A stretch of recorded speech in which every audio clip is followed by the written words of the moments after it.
Hello everyone, welcome back to another Project Gladiator weather forecast. Today I'll be covering the weather for March 5th of 2024. For today we do have two marginal threat areas, one for the Mississippi River Valley extending into eastern Texas, Mississippi, and southern Missouri.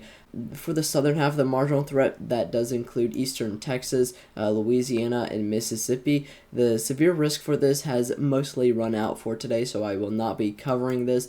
I would have jumped on this earlier, but I did take a lot of time to write my forecast. So I'm sorry about that I didn't jump on that earlier, but we will cover the northern half of that marginal threat. For the other marginal threat for the Florida Peninsula, I will be covering this as well. Risks for today do include a 2% tornado risk for the Florida Peninsula, where we could see the possibility of 1 or 2 brief tornadoes. For our wind risks, we do have a 5% damaging wind risk for both locations, and for our hail risk, we do have a 5% hail risk for the marginal threat for the Mississippi River Valley. I'm not really too sure why they don't have a hail risk for the Florida Peninsula, because overall, in all honesty, I think the risk for hail is probably a little better across the Florida Peninsula than it is across the Mississippi River Valley. I'm not sure why they don't have a risk for Florida, but I mean, they are the SPC, so they probably know something that I don't. But for day 2 outlook for tomorrow, we do have a marginal threat for a northern central Texas there, as well as a marginal threat for the rest of the Florida Peninsula as well, mainly towards the southern Florida Peninsula into the eastern coast. Risks for tomorrow don't really include all that much of a tornado risk. They do include a 5% damaging wind risk for both marginal threat areas and a 5% hail risk for both marginal threat areas. For day 3 outlook, this is going to be when severe weather is really going to ramp up. This is where we have a slight risk for southern Oklahoma across central Texas, with a 15% for that slight risk area. For our day 4 to day 8 outlooks, we don't have anything from day 5 to day 8. However, we do have a 15% issued across a lot of the Mississippi River Valley into eastern Texas and into the Florida Peninsula along the Gulf Coast there, where we could be watching for the probability of significant severe weather later this week. Taking a look at our WPC outlooks, starting off with our excessive rainfall forecast. For today, we do have a marginal threat for a lot of the Mississippi River Valley into the Dixie states, as well as some of the Ohio River Valley extending into southern Indiana and southern Ohio, where we could see the probability of some isolated flash flooding. For tomorrow, we are looking at a slight risk for part of the New England corridor for Massachusetts, Connecticut, and Rhode Island, with a marginal threat extending across the coast of Virginia into the Chesapeake Bay. And then we also have a marginal threat for the southern coast of California. For day 3 outlook, we do have a very large marginal threat for a lot of the central plains in the Mississippi River Valley into parts of southern Iowa, where we could see the probability of some isolated flash flooding on the 7th. Taking a look at our winter weather outlooks, for today, we do have a very big probability for heavy snowfall, greater than 4 inches, for a lot of the northern Rockies, for Oregon, Idaho, northwestern Wyoming, as well as northern California there. For tomorrow, we are looking at the probability of heavy snowfall for parts of the northern central plains into northern Minnesota there, as well as some spotty heavy snowfall for some of the Rockies across California, Nevada, Wyoming, and Colorado. For our day 3 outlook, we are looking at the potential for heavy snowfall for northern Maine, as well as quite a bit of heavy snowfall for some of the upper regions in Colorado. Taking a look at our weather model, starting off with our 500 milliwatts like we usually do, focusing on the marginal threat for Arkansas into parts of Oklahoma and northern Mississippi.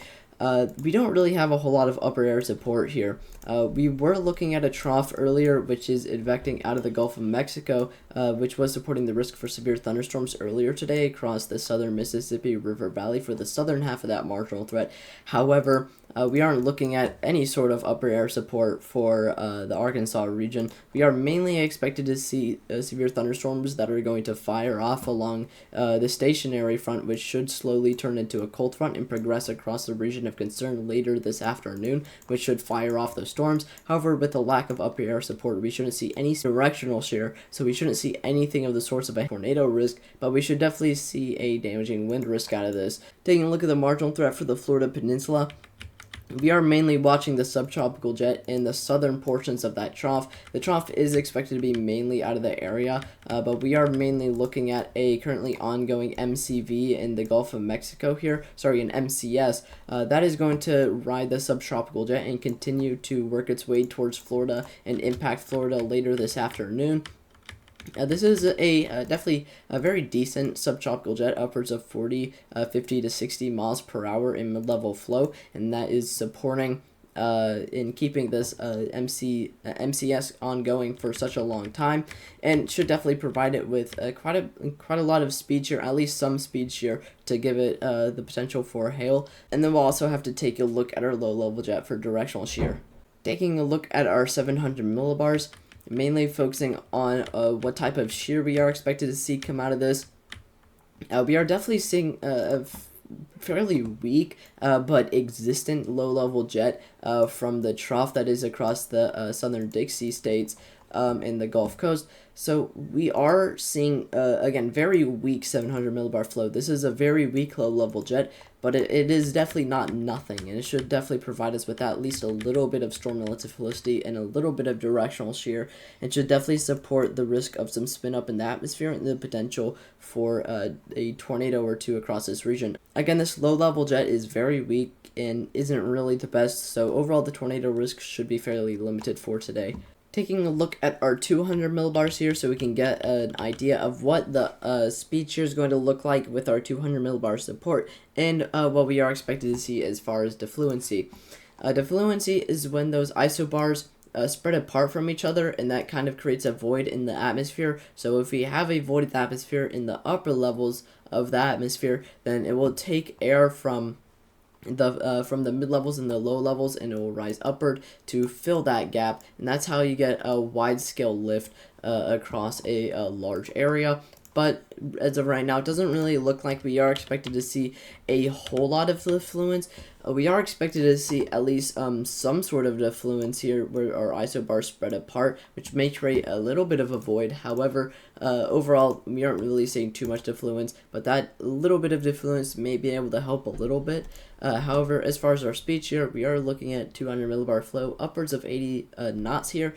That should definitely provide us with quite a bit of speed shear, but overall shouldn't provide us with a whole lot because it is a little bit more on the weaker end, but we should definitely see some speed shear come out of it. Something I do want to note as I am recording the lapse rate section, I am going to throw this in with our 200 millibars, but I did previously look over something by accident. For our risk for severe thunderstorms for the Arkansas region there, we actually do have some sort of upper level support with very weak upper level winds around 50 knots, which is going to not really support all that much of a risk for severe thunderstorms, and our stationary front should do the majority of our heavy lifting. However, we should definitely see at least some sort of speed shear across this region, and that is going to support the risk for some hail. And you can see our photograph here, how elongated it is, especially in the upper levels here, definitely supporting the risk of some hail for some of those storms. But overall, the risk for hail should be fairly limited.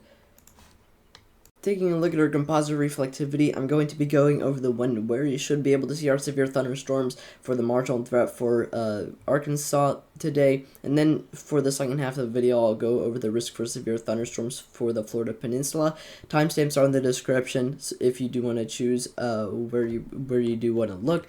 But taking a look at composite reflectivity, we are expected to see our severe thunderstorms across Arkansas develop mainly around 4 to 5 p.m.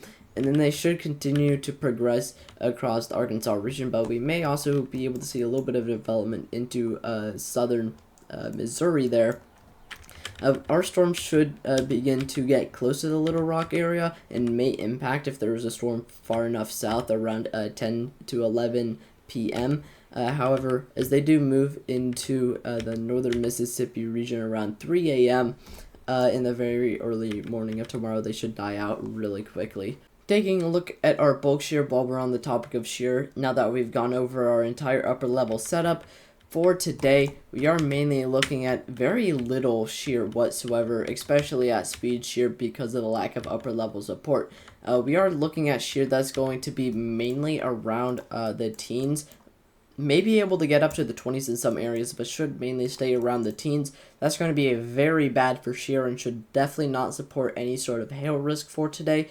And that should even potentially limit our overall progression of storms, how well they develop, and overall how intense they are, because you need good shear if you want good storms, so that downdraft and updraft will be separated from each other. However, if we have very lackluster shear like this, that's going to overall limit the potential and intensity of storms for today. Taking a look at our storm relative velocity, I'm going to be rather quick with this because we hardly have anything as far as storm relative velocity, and we don't really have all that much of a tornado risk for today for this region, and it really goes to show on our storm relative velocity due to the lack of upper level support.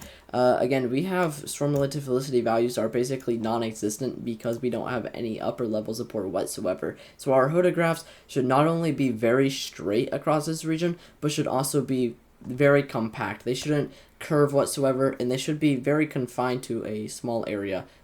Very indicative of a very low end risk for severe thunderstorms for today. Now taking a look at the actual environment for this area, taking a look at our dew points and how that's going to affect our severe thunderstorms and how that's going to lead to our cape. We are expected to see dew points are going to be relatively decent across this region. They're not going to be the greatest. However, they are going to be existent. We are expected to see dew points that may range anywhere from the 50s, may get up to the 60s in some regions, but overall should be around the 50s and 60s. Overall, it's fairly decent, not too bad. They could be greater, but honestly, I'm not really too complaining, and these should definitely support the risk for severe thunderstorms and some instability across this region. Taking a look at our temperatures across this region, for today for this environment, we are mainly looking at temperatures that are probably going to be around the 70s and maybe get up to the mid 70s when storms actually begin developing. However, by the time storms do develop, the sun is going to begin setting, and that's going to allow things to cool off rather quickly and lead to overall even weaker shear as we move into tonight. So storms, even with a lack of upper level support, are going to have even less to work with as we move into the afternoon. Taking a look at our lapse rates, for today we definitely have at least some sort of lapse rates.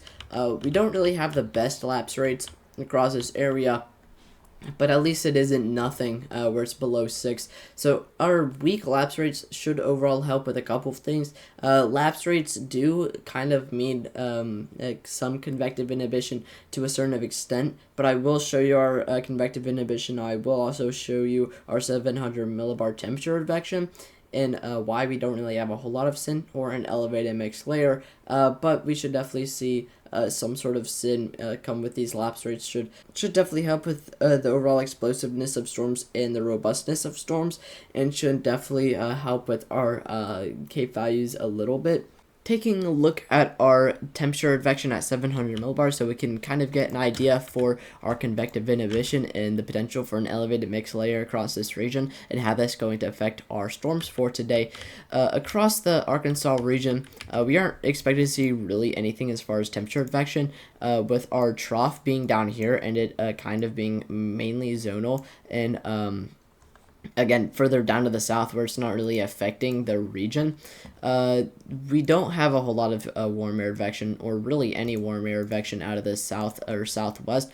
If we were to have warm air advection, we'd probably have a low pressure system that's probably somewhere over here, and we would probably have a warm air advection that would probably look something a little like this, where we have warm air being pulled out of the south and southwest to create warmer temperatures at our 700 millibars, and that's how we get convective inhibition and an elevated mixed layer. However, we aren't really expected to see that whatsoever, so our overall convective inhibition should be mostly limited. We shouldn't see an elevated mixed layer, and overall we shouldn't really see too much of a aid in explosiveness from those two parameters.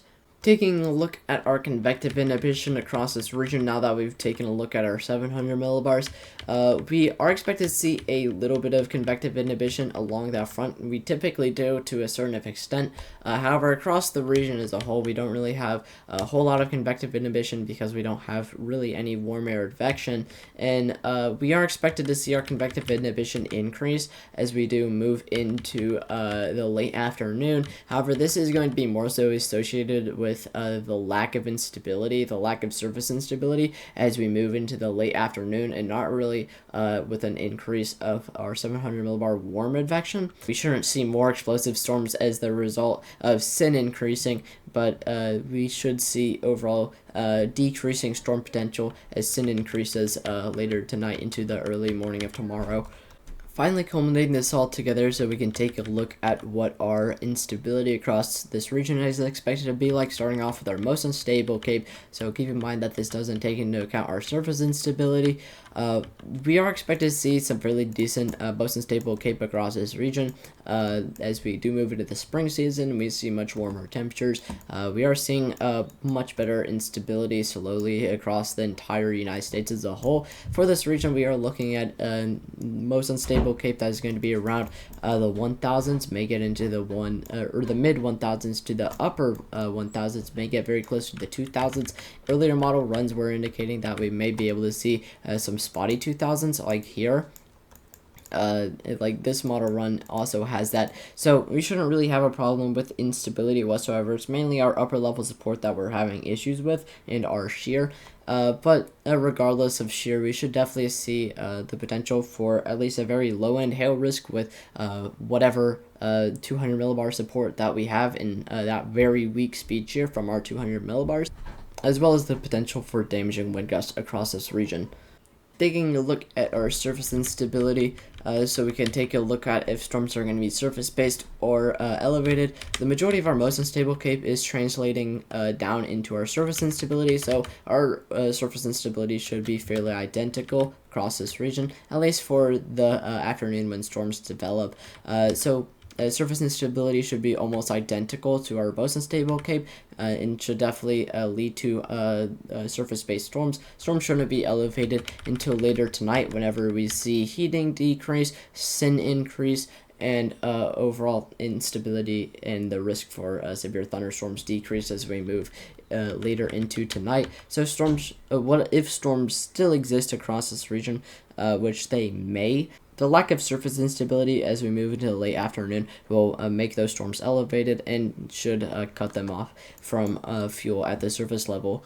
Taking a look at our 0 to 3 kilometer instability across this region, I'd like to take a look at 0 to 3 kilometer instability because even without a strong most unstable cape, which we have, our 0 to 3 kilometer instability can definitely carry that and support the risk for severe thunderstorms. So for today, we are mainly looking at a mostly most unstable cape, dominant risk for severe thunderstorms. However, we should definitely see some 0 to 3 kilometer instability across this region. We should definitely aid with the risk for severe thunderstorms. Our 0 to 3 kilometer instability is expected to continue to exist with those storms as they do move into the late afternoon and into northern Mississippi. But the most unstable cape and the surface instability should definitely dry out, and our 0 to 3 kilometer instability may not be able to support any storms as our SIN increases into the very late afternoon and to early morning of tomorrow. Taking a look at our 0 to 10 kilometer wind gust model, so we can take a look at what our damaging wind risk is expected to look like across this region. For today, we are definitely looking at the probability for some isolated weak damaging wind gusts. We aren't really expected to see wind gusts that are going to be crazy strong. However, they could definitely blow around some loose unsecured objects. We may be able to see some isolated damaging wind gusts across this region that may be able to get up to 20 to potentially 30 miles per hour. And that's going to be about it as far as damaging wind risk. And then keep in mind our hail risk. Taking a look at our meso-analysis so we can get an idea of what the hail risk may look like across this region. I really like the meso-analysis page because it has a ton of different model parameters that the Pivotal Weather site doesn't have, like our hail percentage, large hail parameter, and SARS hail size, and significant hail. So I'm going to be using these to take a look at what our hail risk is going to look like. As of right now, we do have a couple of 20s across this region, which is mainly indicative of a very low end risk for hail. And then we also do have a 5, which is encompassing this entire area, where we are mainly looking at the risk for severe thunderstorms. So our hail parameters are indicating that we should see a very low end risk for hail, which does match up with the setup for today. So again, we could definitely see some small to medium hail, maybe some large hail isolated across this area. However, it should be mainly small to medium. Taking a look at our composite reflectivity and our radar analysis, from this half of the video to the end, I'm going to be going over the risk for severe thunderstorms for the Florida Peninsula. So if you're not really interested in that, then feel free to click off the video. But if you're interested on the risk for severe thunderstorms for Arkansas, we do have timestamps in the description, as well as on the bar, the little red bar, the timeline that goes across the bottom of the video. We do have it split up into sections depending on where I am covering in this video. So taking a look at the risk for severe thunderstorms and our general radar analysis and our timing, we are going to start off with the possibility of some convection that is going to develop across the Florida Peninsula, or anywhere from 5 p.m. to 6 p.m. across this area. This may cool down the atmosphere and may make things a little drier and may decrease instability. However, our subtropical jets should definitely resupply moisture and resupply any heat that's lost. So it should definitely keep our storms going across this area and shouldn't really affect our risk for severe thunderstorms too much, but we will have to watch that. The main thing that we are expected to be watching for the risk for severe thunderstorms is going to be this mesoscale convective system that is currently out in the Gulf of Mexico. This is expected to impact western Florida along the Gulf Coast around 10 p.m., impacting the Tampa, Bradenton, Inglewood, down to Cape Coral possibly by 10 p.m. That is going to move into the central Florida Peninsula, but continue to impact the coast down into Cape Coral and Naples by midnight.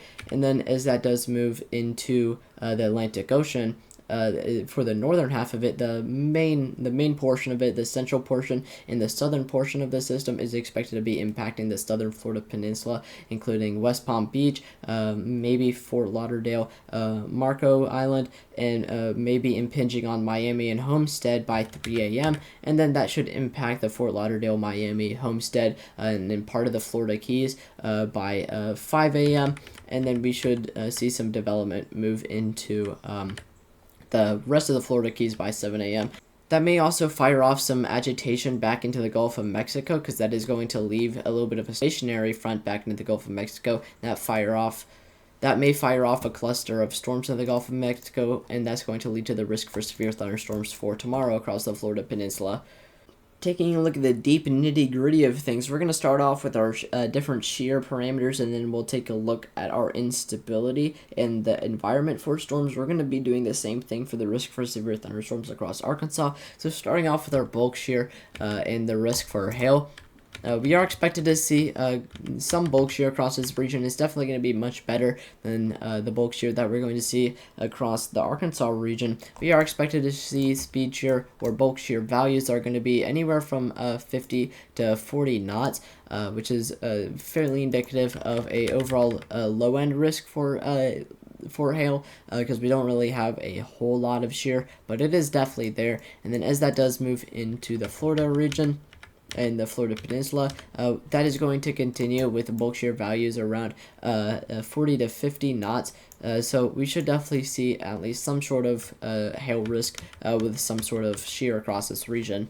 Taking a look at our second type of shear, our storm relative felicity and the risk for tornadoes across this region, I will turn on the tornado outlook really quickly just so we know where we're looking. So, taking a look at our storm relative felicity, we are expected to see some sort of directional shear across this region. It does look like we may have a little bit of directional shear across the Florida Peninsula, and with the instability, moisture, and heat across this region, we may have to watch for the probability of some spin up with some of those more isolated storms across the Florida Peninsula before the mesoscale convective system impacts, even though those shouldn't really be too much of a concern. Our shear definitely may support the risk for some spin up with those. And then we are expected to see a very weak directional shear whenever our mesoscale convective system does impact. Anywhere from 150, 140 meters squared a second squared of storm velocity. Overall, not really the best. This is very supportive of a very low-end risk for tornadoes, but our storm relative velocity is definitely indicating that we may be able to have at least a very low-end risk for tornadoes. Taking a look at our environment that our storms are expected to be on, we are expected to see very decent dew points across the Florida Peninsula that may be able to get upwards of the upper 60s to the low 70s across the Florida Peninsula, and then across the Gulf of Mexico, we may be able to see dew points that may reach basically exactly similar, anywhere from the 70s into the upper 60s. Should definitely provide us with quite a bit of instability, because we typically see dew points like this in the 70s, the low 70s across the United States in the summer, the midsummer. So we are looking at very hefty dew points across this region. Taking a look at our temperatures across this region and how that's going to affect our instability. For today, we are definitely seeing some fairly warm temperatures across this region. We are expected to see temperatures that are going to get up to the low 70s at night after the sun is set, which is going to be when storms are expected to develop. Those more isolated severe thunderstorms that may be possible across the Florida Peninsula are expected to fire up in temperatures that are going to be mainly around the 80s, may get up to the mid 80s, may get very close to the upper 80s. Should definitely provide us with an insane amount of instability, and then our storms should cool that down really quickly, as well as with the sun setting should definitely cool down relatively quickly. And then by the time that mesoscale convective system impacts, we should see temperatures that are going to be around the low 70s. So we should see overall lower instability compared to when those more isolated storms develop, but we should definitely see some fairly decent instability across this area. Taking a look at our lapse rates, I'm not really going to spend too long on this. However, our lapse rates are going to be basically non-existent across the Florida Peninsula. We shouldn't really see any lapse rates whatsoever. We may have some areas that may get up to 6.2, but overall our lapse rates are going to be fairly weak. Shouldn't really help with all that much of a risk for severe thunderstorms. Shouldn't really aid with our instability really all that much. Taking a look at our 700 millibar temperature convection so we can get an idea of what the convective inhibition may look like across this region, and what our elevated mixed layer across this region may look like. We don't really have a whole lot of warm air advection, same as the risk for Arkansas. However, we do have a very small amount of warm air advection, which may lead to a little bit of convective inhibition across this region. Shouldn't be a whole lot, but may prevent storms from developing for a little bit, especially with those more isolated storms. Those are going to be a little bit more or under influence of that convective inhibition from this warm air advection. May make those storms somewhat explosive, but overall we don't really have a whole lot of convective inhibition from this, so they shouldn't be really too explosive as a result. Taking a look at our convective inhibition across this region, how it's going to affect our storms across this region. As of right now, we don't really have a whole lot of convective inhibition. We are expected to see at least some convective inhibition as increase as our surface instability and our surface heat increases. Overall, we shouldn't really see too much convective inhibition. However, we should see a little bit of convective inhibition after storms fire across this region with those more isolated storms, and those storms may be a little bit more limited as a result, because we do have convective inhibition in place with those storms. However, as that one mesoscale convective system impacts the Florida Peninsula, we shouldn't really see a whole lot of convective inhibition across this area. So storms associated with that mesoscale convective system should kind of be free to do whatever they want with without really all that much of things stopping them. But it may not be all that explosive if we don't really have a whole lot of convective inhibition to make it explosive. Taking a look at our most unstable cape, Starting off with the Florida Peninsula before the mesoscale convective system impacts, we are expected to see some fairly decent surface instability, or most unstable Cape across this region. Sorry, not surface instability. With most unstable Cape values are going to be around 1,000, may potentially get into the mid 1,000s, very close to the 2,000s potentially, may get into the 2,000s for some spotty areas. Very decent, should definitely fuel at least some storms across this region. And then for the system that is going to impact the Florida Peninsula later tonight, we are expected to see a little bit lower in instability, but it may be fairly the same. With Cape values are going to be mainly around the 1,000s, the mid 1,000s, may get into the upper 1,000s in some areas, and should definitely fuel the risk for severe thunderstorms in the potential for 1 or 2 brief tornadoes, the potential for some small to medium hail, and the potential for some damaging wind gusts. Taking a look at our surface-based instability, I don't really have a whole lot to say about this, but our surface instability is expected to translate down from our most unstable Cape, and storms should definitely be surface-based as a result. Shouldn't really see anything that may limit surface-based storms. Finally, taking a look at our 0 to 3 kilometer instability to finish off our 3 different types of instability.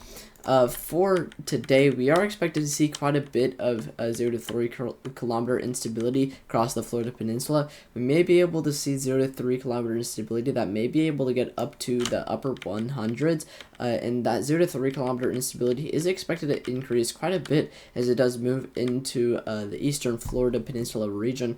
May get up to 200. Very decent 0 to 3 kilometer instability should definitely aid with our risk for severe thunderstorms quite a bit. Taking a look at our energy helicity index values so we can get an idea of what our tornado risk may look like across this region. We are expected to see some very spotty energy helicity index values, but they are going to be indicative of a low-end tornado risk, especially with our very low-end directional shear that we are expected to see across this region. These energy helicity index values do make sense and should definitely be able to support the risk for a brief spin-up and maybe 1 or 2 brief tornadoes across this region. Taking a look at our 10-meter wind gusts and our wind gusts at our surface level, mainly taking a look at the risk for damaging wind gusts, I will switch to our wind gust outlook here just so we can know where we're looking for. Out in the Gulf of Mexico, we definitely have some fairly strong damaging wind gusts associated with that mesoscale convective system. With the majority of storms that have strong damaging wind gusts over the ocean, they typically do decrease as we do move into the land area. We are expected to see some strong damaging wind gusts that may impact the Tampa region and areas to the south of the Tampa region with that system as its immediate impact location. However, we should definitely see some isolated damaging wind gusts that may be able to reach upwards of 40 to 30 miles per hour across this region. So we could definitely see some gusty wind gusts, and they may be able to do some damage across this area. So definitely make sure you're securing any loose items that you don't want to be lost. Taking a look at our meso analysis so we can close with the risk for hail across this region. Taking a look at our hail percentage. Our mesoscale analysis is indicating the potential for some hail across this region. We don't really have any colors across this region, but we definitely have a 20. We have 2 areas of 20 across the Florida Peninsula, as well as a 5 that does encompass the southern half of the Florida Peninsula, indicating that we may be able to see the low-end risk for some hail. And with upper level shear and bulk shear, especially with our 500 millibar wind gusts and our 200 millibars.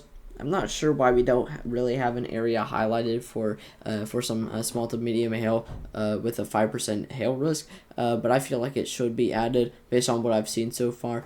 So we should definitely see the potential for some small to medium hail across the Florida Peninsula.